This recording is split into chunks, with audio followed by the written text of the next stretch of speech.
I'm going to show you how to prepare a mango. So taking a vegetable peeler, the best way to remove the skin from the mango is to just slice from one end to another. So keep it on the board and slice away from your body or away from your fingers until all of the skin has been sliced away. And when you've worked all the way around the mango, just make sure you've got all of those little bits off either end. And then you'll see that the mango is an oval shape. So you want to sit it on its edge, so you've got the higher part of the oval facing upwards, and then ask your adult helper to assist you with this. You want to hold the mango nice and still, take a sharp knife and just go about 1/2 centimetre away from the centre. And this just means that you're going to be cutting around the outside of the stone, because the stone is like a sort of a disc shape inside.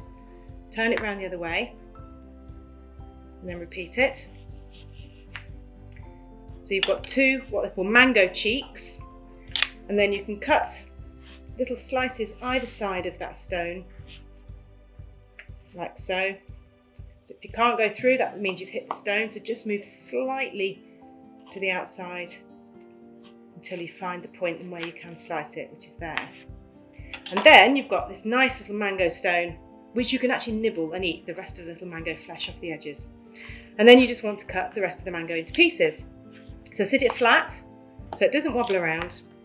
Putting your hand like a bridge and the knife underneath, just slice it into strips. Turn it and then cut into cubes.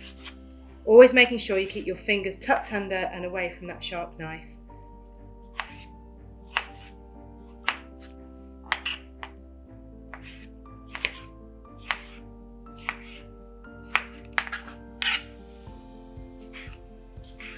There you go.